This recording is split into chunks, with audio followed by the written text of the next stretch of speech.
Well, welcome to episode 19 of the SCAL Method podcast. This episode is part two of a three-part series that I'm doing on success in life and after. Right, so if you recall, I went over the first step in the previous episode. I went over the first step and the most important step, actually, in the I would say the most important aspect of finding success or achieving success in life and after, and that aspect is finding or is purpose. So what I suggest is finding your purpose as the first step along this journey here, your success journey. Find your purpose, right? And I mentioned in the previous episode also a good portion of my personal success journey where I was successful, but I felt empty. And thus began my journey into finding the definition of success. But not my definition, not a formulated definition, not someone else's definition, but an objective definition of success. And I know that sounds a little wonky because everything that we're taught about success, it basically points to other nebulous concepts that are all derived from self. But as I said before, I see the concept of success the same way as I see the concept of morality. I see them both pretty much in an objective manner because they're both steeped in this concept of good, right? So if there's an objective, so how do I want to say? There's an objective success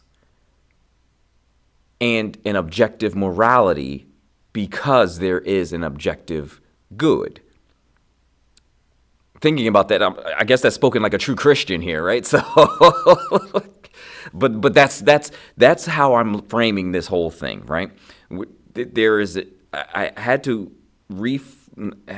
find out and discover this objective definition of success, and I had to base it on not necessarily how I felt about certain things, but I had to base it on something else that's objective, which is that objective good and that objective morality. But another reason why I aimed at or why I seek out this objectivity is because objectivity tends to hold things at a higher standard. Right? So it gives you, objectivity gives you something solid, something that's I guess solid is the best word I can think of right now. So objectivity gives you something solid to measure up against, and then in turn hold yourself accountable for either hitting or missing that mark, right? Otherwise, everything else is just way too nebulous. I seem to really like that word today too, but everything else seems to be just way too relative. And there's no way that you can really accurately come up with a just measure. So once I finally got to a point where I reframed what success is, or discovered what true success really is, I mentioned before that I made plenty more mistakes after that.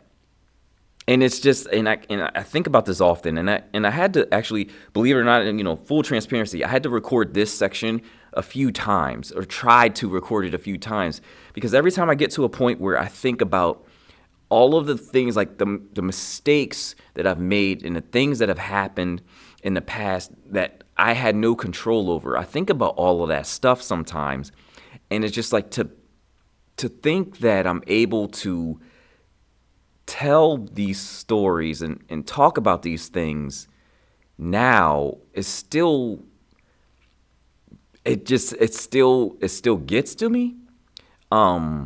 It's like, yeah. So I'm going to keep pushing with this one. So for the longest time in my life, really, but like in my career, in my businesses, in my overall quest to become successful, I had this thing about me, right? And it was interesting. Like I had this thing where it would click in, and I would become just savage. Well, it's almost like a switch goes off, right? Like it's just like pop, and I'm like, I just become very tenacious and very driven, right? And you slap on top of that a competitive streak, and I was a pit bull. And the funny thing about it is, I'll never forget it. I was in a meeting, and I'll call it a professional meeting, right? It was a professional meeting, and I just got finished kind of getting my point across in this particular meeting, and I had a partner with me, and we were in this meeting, and we were discussing a few options for future things, right? I'm being intentionally cryptic here, right? So, but I remember I said my part, and it just got super quiet in there. I mean, it was so quiet, like I heard like the pulse in my ears, right? Like the whooshing of my pulse, right? It was really quiet, and then there was a clock in there, and it was just the clicks of the tick-tocks of the tick-tocks, the tick-tocks of the clock were just echoing. And that's how quiet it was. It was quiet after I gave my part of the presentation. And I'll never forget the one gentleman sitting across from me who we were trying to get this deal across with, basically just looked at me and said, man, you're a pit bull. And I think at that time, I took it as a compliment. But then, hindsight is kind of 2020, right? But I think about it now, and I'm like, I don't think he meant it in a good way. And yeah, and it's so funny how you think about certain situations where you took it one way initially while you're in it, and then you're out of it, and it's years later, and you're just like, oh no, that's not really what it was. But I became a pit bull, for better or for worse. I set out to be the best at everything, like the best business person, the best entrepreneur, the best husband, the best father, the best son, the best churchgoer. Like I set out to be the best at every single little thing. I needed to be the best at every single little thing. And here's the thing, right? I'm not even saying that there's anything wrong with that, although in my case it was a little bit too much to the extreme.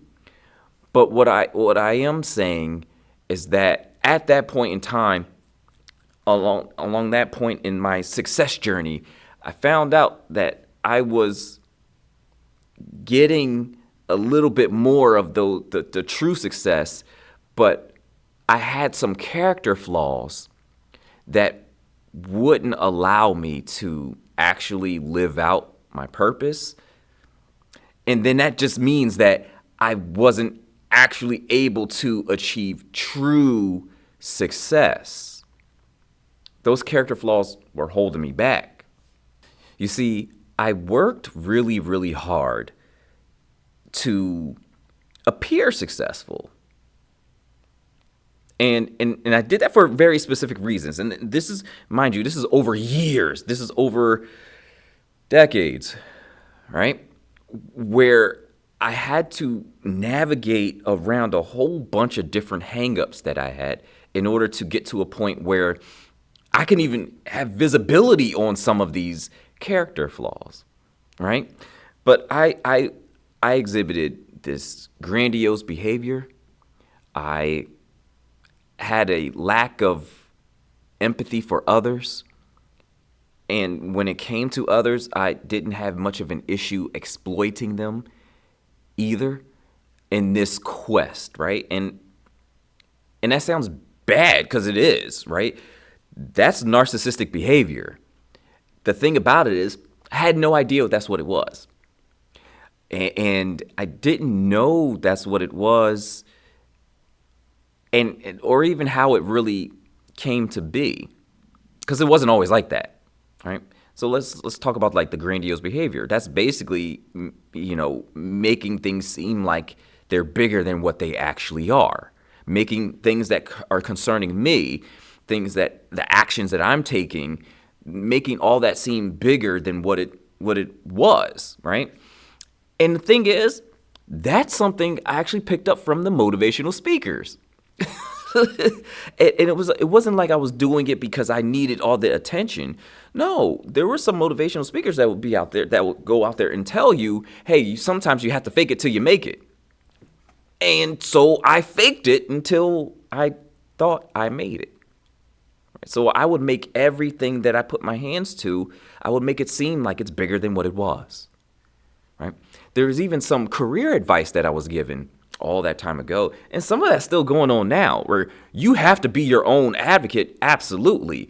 But to make certain things, certain projects that you had your hand in seem to be bigger than what it actually was, it's grandiose behavior. And it's like, but it's permitted. It's permitted and is also promoted. And it's like, that's the only way you really get your promotion. You have to put your own work out there and blow it up and make it like, hey, look, you saved the company $5 million. Okay, well, you saved a company millions of dollars. We'll put that on your resume and see if it draws any attention. I mean, it's things like that. I mean, it happens in my career. It happened in my businesses. And it just branched off into all different places in my life, and it was that grandiose behavior.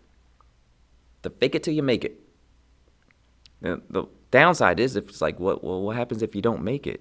Now you're just faking it, right? And that's where I found myself. I definitely showed a lack of empathy for others, and look.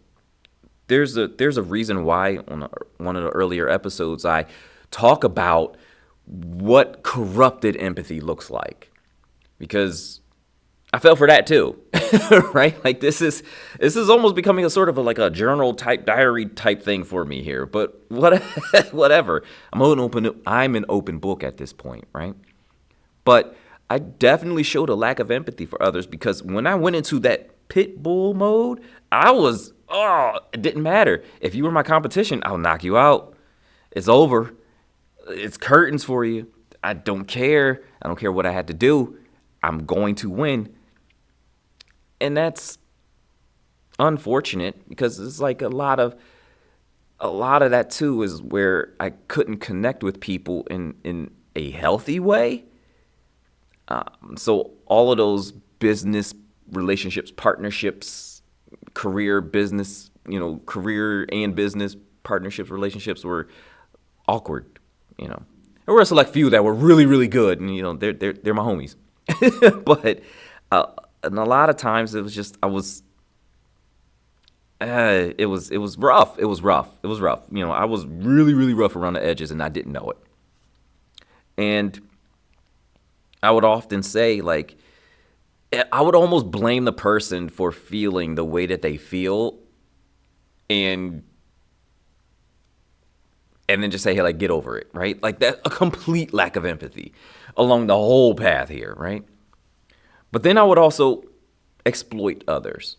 And this part is, I mean, the whole thing is kind of embarrassing a little bit, because it's just like, I'm definitely not that person now, but that's where I came from. That's who I was, and it was just in such a roundabout way. I didn't fully understand that that's what I was, and it's a shame because I didn't fully understand it until just recently. Like, oh, that's what I did. That's who I was. That's the type of person I was, and I just knew that things weren't working, and I couldn't fully understand why things weren't working.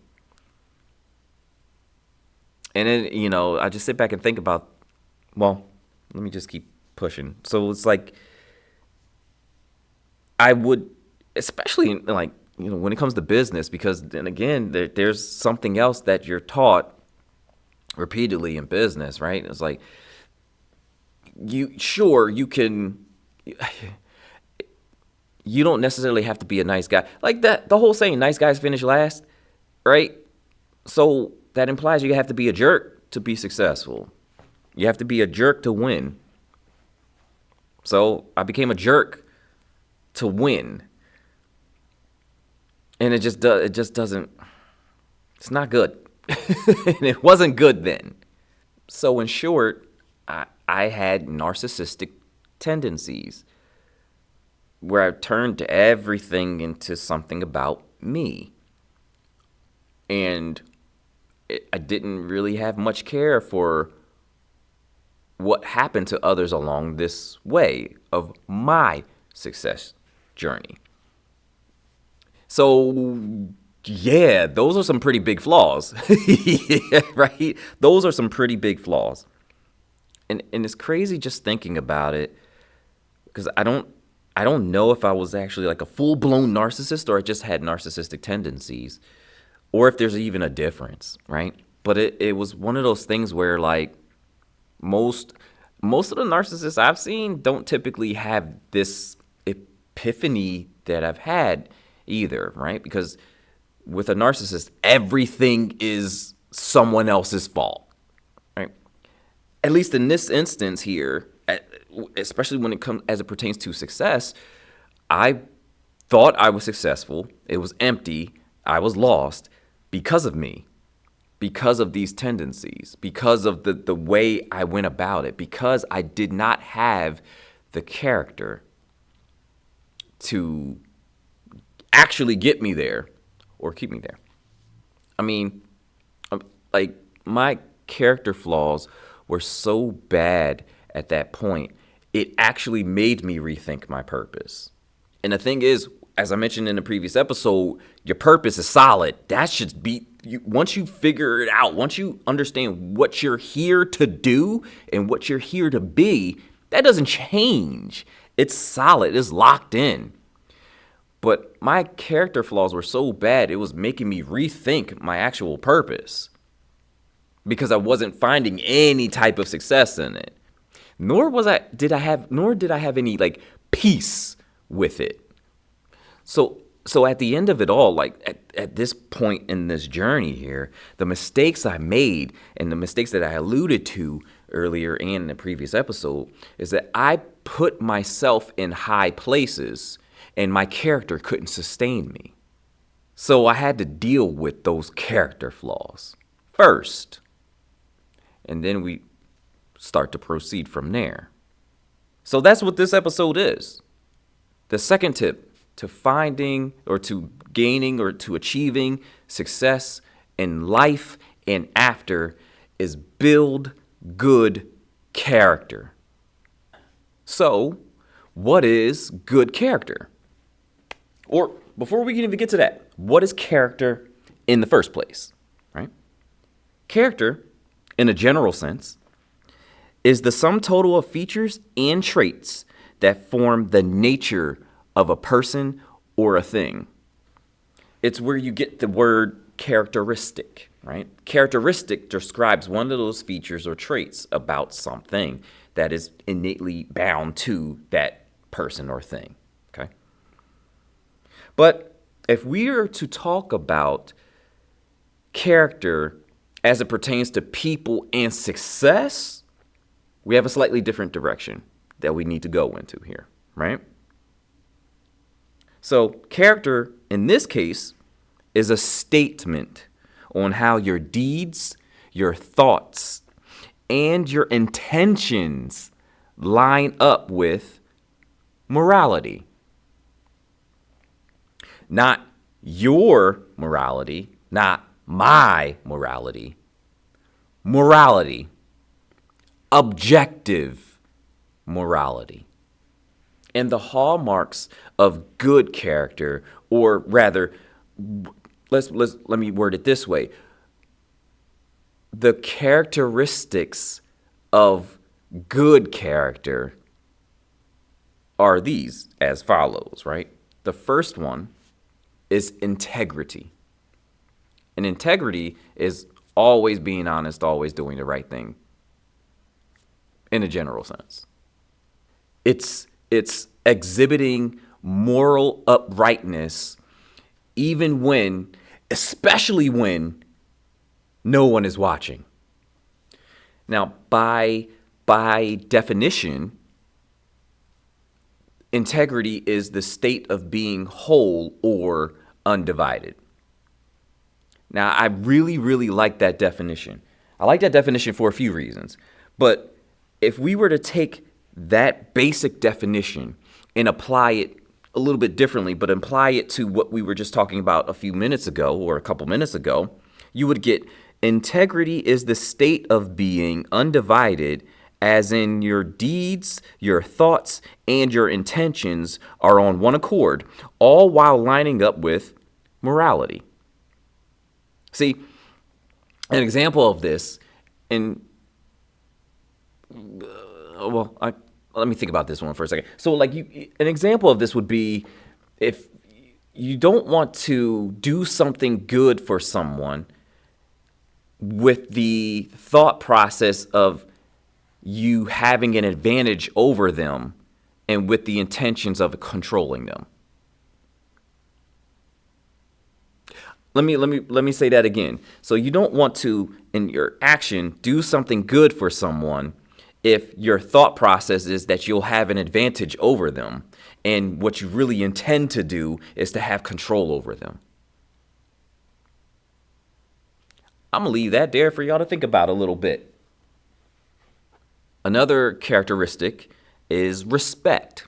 Respect for others and respect for yourself, or respect for themselves, right? So a person of good character typically recognizes the respect everyone is due simply based on human dignity, okay? We were all created by God. There within lies our value, okay? Everyone is valuable. And because of that, we're all due respect from one another.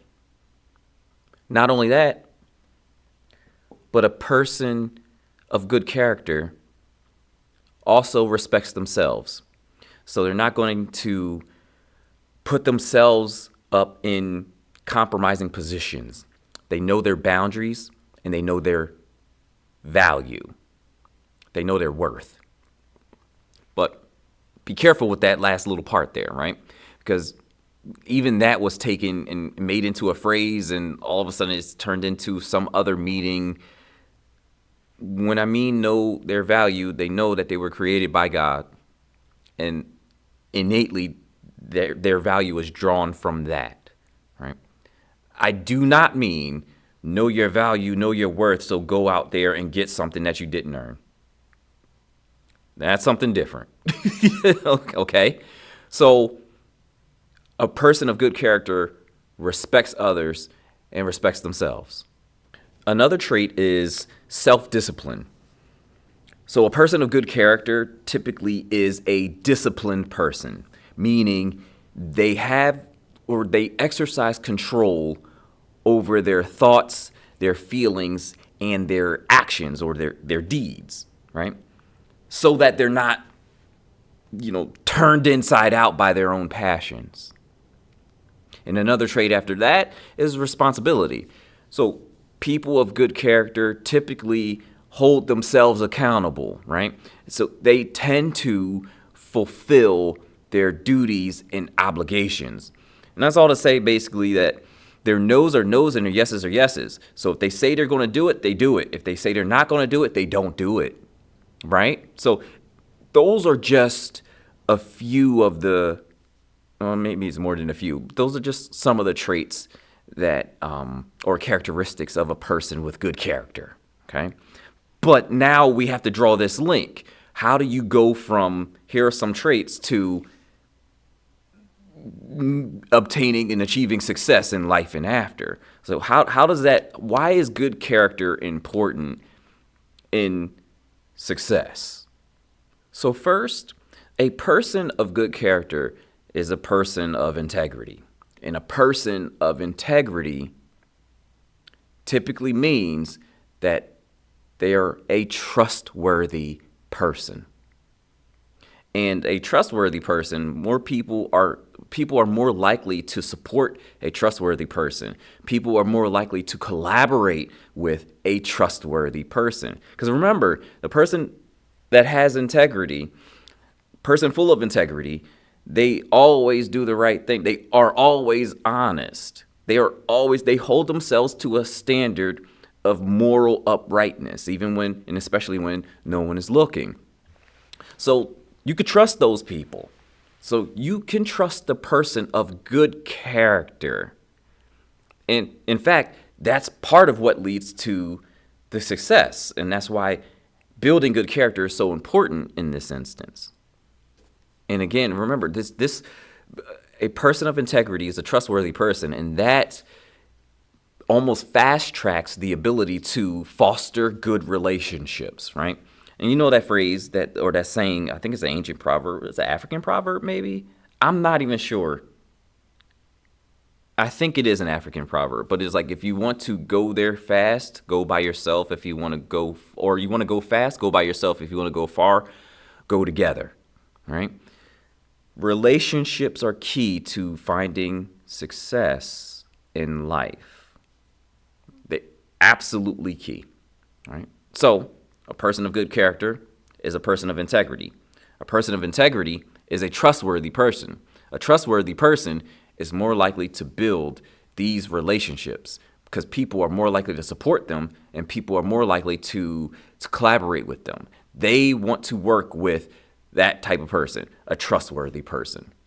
So now you're building up your relationships, you're building up your connections, you're building up your networks, whatever you want to call it, but you're building up what you're doing with others.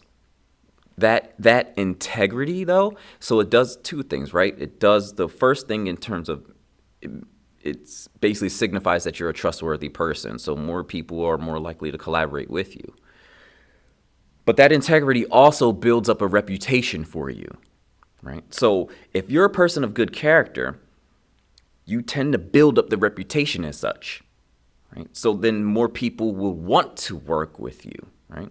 And what that does is that reputation then, there's another phrase for you. It's like your reputation precedes you, right? It's basically, we heard about you before we've even met you.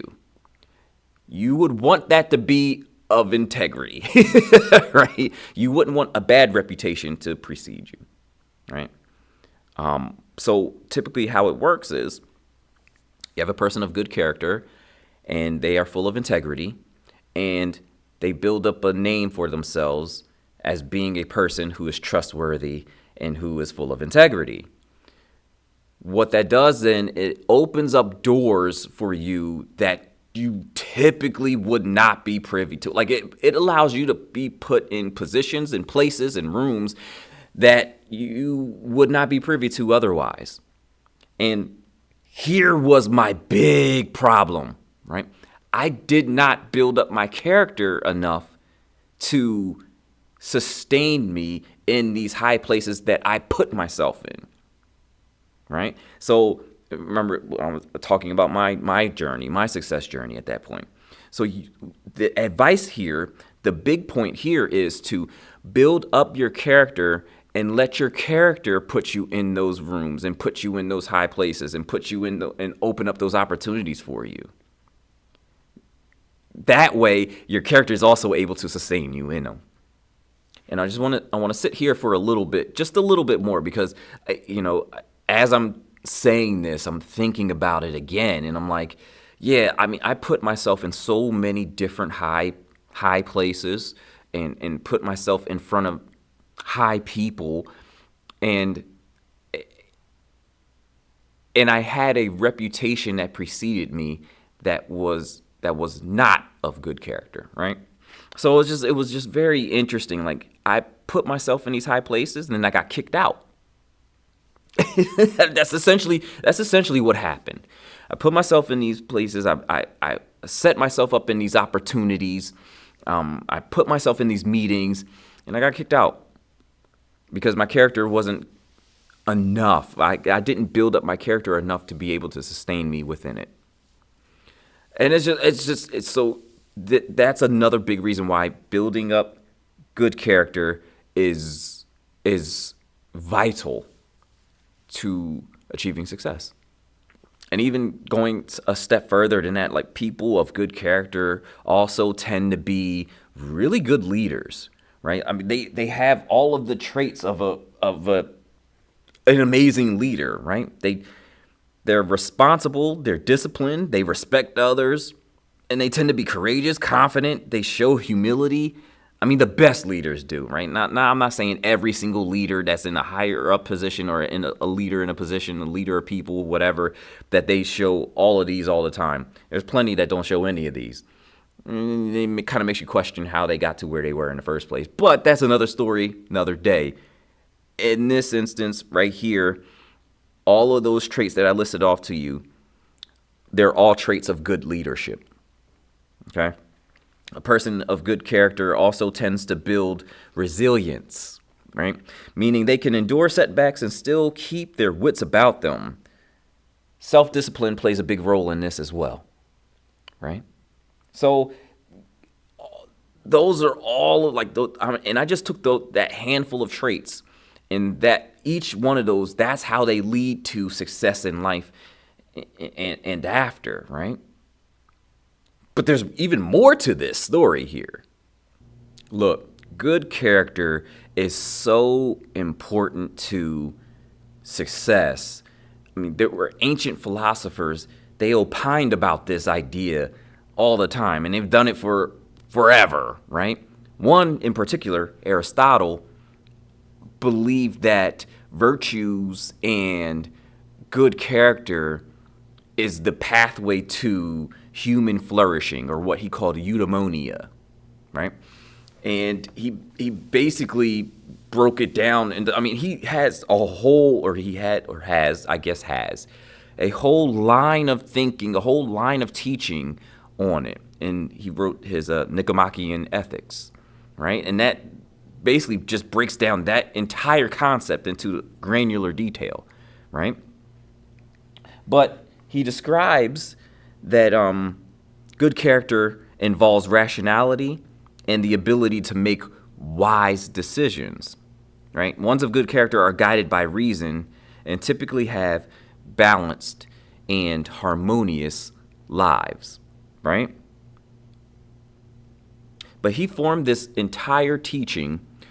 He formed all of these ideas on this lining up with morality, right? And so it's very interesting in that sense, where it's just like, hey, in order to flourish, in order to achieve human excellence, or again, what he called eudaimonia, you have to have good character. Good character is the pathway to success. And look, let's zone in on the idea a little bit more of the virtues and the good character being central to human flourishing, right? According to Aristotle, good character leads to human flourishing by way of, 1, moral excellence, which is simply being beyond reproach, right? 2, rational living. He believed that rational living is the highest form of human existence. Okay, let's keep it going. 3, overall well-being. Good character leads to better physical health outcomes. 4, fulfillment. Good character leads to inner satisfaction and a sense of accomplishment. 5, positive impact. People of good character have a positive impact on their communities and the society writ large. 6, last one here, resilience. Good character helps one overcome challenges and setbacks. Now, a lot of this stuff should sound familiar because I just talked about it, right? But Aristotle built up a whole teaching based on that, and he broke it down into each of those smaller details, right? His philosophy is essentially grounded in the idea that ethical behavior or virtues are not just about following rules, but it's about building a good character, right? And that leads to a successful and fulfilling life. Now, none of that stuff is actually going to get you to a successful afterlife, though, right? So, and what do I say? What do I mean when I say after, right? So, I mean two things. The first thing I mean is the lasting impact you leave after you're gone, right? But I also mean the afterlife, like, period, like eternality, right? So the afterlife. Okay? So Aristotle built up this philosophy believing that virtues and morals are rooted in human nature, in rationality, that it's inherently in us. But we kind of have a different idea of where morals actually come from, right? And we have a different understanding, at least as a Christian, we have a different understanding of what our true nature is. But I'm not going to dig too much into that, right? Because you follow his teachings, Aristotle's, and it would lead to physical success. But none of this here leads to spiritual success, right? You see, good character is, well, let me pull up a little bit. To find that pathway towards spiritual success, you have to go to the Bible, right? So that's where I go. I went to the Bible and tried to find that pathway. So how do you achieve spiritual success? And it also gives you the whole shebang in terms of, well, how do you just achieve success in life as well, right? So from that point, you see good character is synonymous with righteousness, right? Righteousness is one, earns one the favor of the Lord, right? That's in Proverbs 3, 1-4, and Proverbs 2, 6-7. Good character also earns you a good name, or as I mentioned before, a good reputation. And that's in Proverbs 22:1. Right? But most importantly, good character leads to eternal rewards. Good character, righteousness, leads to eternal rewards. And ultimately, because it produces good fruit. Good character produces good fruit. Right? So, lastly here, the question that begs to be asked, after we've gone through all of this, is how do you build good character? So, straight up, it's a process. it's a rather slow and meticulous process. But think of it this way, right? Your decision making showcases your character. At the same time, your decision making builds your character. So essentially what I'm saying is that character only really develops through your decision making and through your actions. So you can't necessarily build character in a bubble per se, right? Like you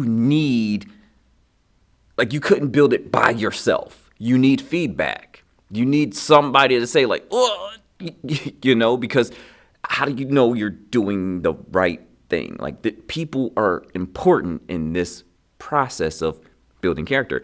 They're also important in this process of being successful as well, right? No person is an island.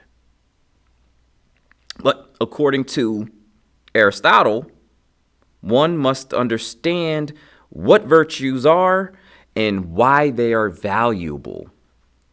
He explained the golden mean, and the golden mean is basically what virtues are, and they sit in between this. Like he has this little scale set up here, right?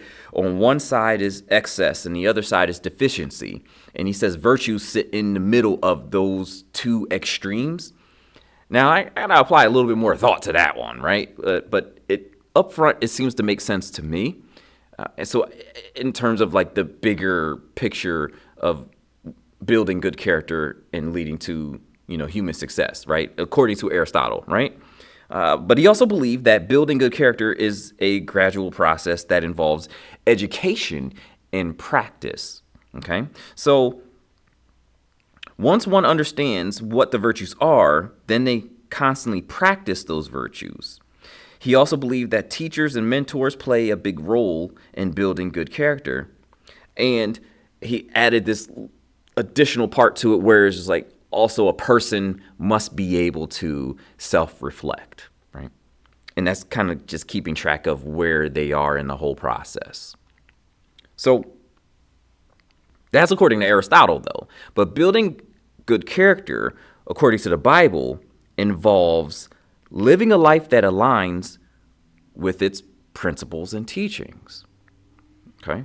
So, like, following God's commandments help cultivate good character.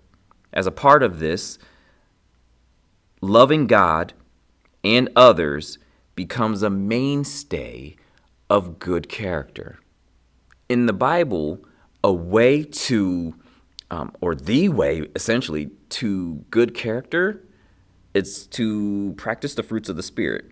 So in Galatians 5:22-23, right, describes the qualities that are essential for developing good character. Right, I'm just rattling them off real quick. It's love, joy, peace, patience, kindness, goodness, faithfulness, gentleness, self-control. Let me one more time. I kind of rattled those off kind of fast, right? So it's love, joy, peace, patience, kindness, goodness, faithfulness, gentleness, self-control. Okay?